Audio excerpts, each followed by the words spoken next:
O cuidador familiar, ele tem um grande papel, né, dentro de todo o cuidado que envolve o idoso, e muitas vezes ele não é aquela pessoa que faz as coisas pelo idoso, né? Mas, por exemplo, de repente é um cuidador familiar que faz a refeição, né, cozinha para o idoso, que faz a compra para o idoso, né? Talvez ele não faça tudo para o idoso, né? Mas é alguém que acompanha a sua rotina diária e que, de repente, faça lá, né? Ajude-o a fazer a sua refeição, a comprar os alimentos para a sua refeição. Além desses dois papéis super importantes, né? Como que o cuidador familiar, na sua opinião, qual que é o papel dele na construção de novos hábitos alimentares? Porque, de repente, a pessoa precisa de novos hábitos para conseguir esses nutrientes necessários que a gente falou aqui, super bem esclarecidamente, você falou dos nutrientes que o idoso precisa mais e das formas que ele precisa obter esses nutrientes. Mas aí, de repente, ele precisa readaptar alguns costumes, né? Sim. E aí, como que o cuidador pode ajudar nisso? Na verdade, assim, o idoso, ele tem hábitos de uma vida inteira, né? Então, para ele mudar esse hábito, não é de um dia para o outro, não é em 30 dias que ele vai conseguir fazer isso. Então, normalmente, assim, quando o idoso ele passa em consulta, né, enfim, com a gente da nutrição, é sempre importante o cuidador estar junto, porque muitas orientações que a gente acaba dando, enfim, o idoso esquece, ou se não, por exemplo, tá no papel, mas não sei onde eu coloquei o papel, enfim.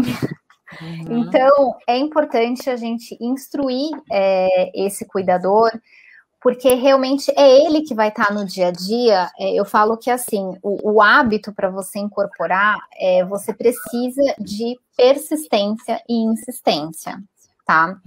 Muitas vezes, o idoso, ele não vai lembrar, né, disso. Ele vai lembrar na hora que ele tá lá com você, porque você tá falando, mas passou uma semana, provavelmente ele não vai mais lembrar daquilo, porque não faz parte do cotidiano dele, né? Então, assim, o que eu acho importante assim, a gente instruir a educação nutricional. Ela não é só com o idoso, ela também acontece com o cuidador, e eu acho muito importante de ser também com o cuidador, porque é ele que está no dia a dia com aquele paciente, é ele que vai insistir com aquele paciente, com aquele hábito, entendeu? Seja ele de uma simples, vai beber água, sabe? Então, é ele que vai, por exemplo, lembrar o idoso, olha, tá na hora do senhor tomar água, vamos tomar um pouquinho aqui, entendeu? Então, assim, é ele que vai insistir no dia a dia para aquele novo hábito, para que ele incorpore esse novo hábito. Tá? No adulto, esse novo hábito, eu falo que com insistência, persistência, a gente consegue em 30 dias começar a incorporar e começar a tomar consciência daquele novo hábito, tá?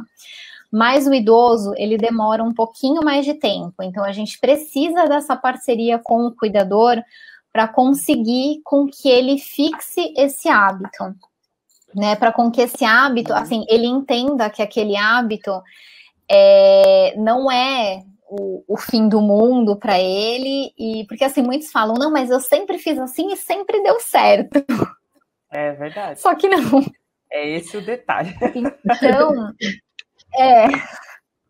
Então, assim, a gente, lógico, tem que ter paciência com eles, e precisa de muita parceria com o cuidador, e se não tiver o cuidador, com o próprio familiar, né?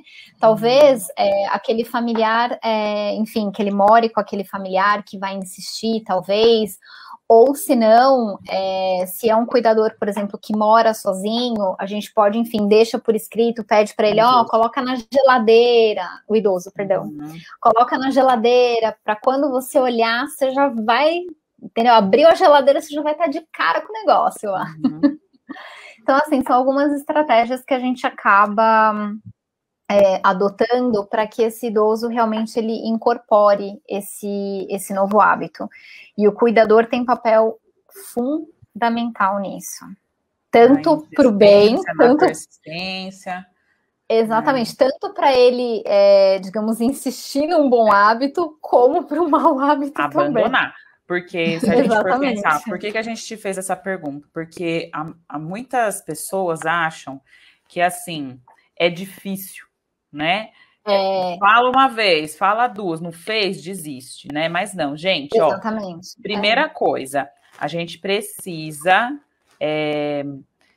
que vocês entendam o seguinte, se você cozinha para um idoso, porque ele não consegue mais. Se você faz as compras para o idoso, porque ele não consegue mais. Ou se você dá orientação para o idoso em alguma atividade dele, supervisiona, você é um cuidador familiar, você sabia, gente? Exatamente. Então, cuidador familiar é isso, é aquela pessoa da família, a gente já vem falando, mas assim, identifique-se, né, as tarefas aqui, nutricionais no caso, né? Sim. Se vocês fazem essa tarefa nessa atividade, né, no caso, nessa atividade diária dele, que é a alimentação, você é um cuidador familiar. Sim. E como cuidador familiar, né, é importante ter a paciência, a persistência, o profissional está aí, é só consultá-lo.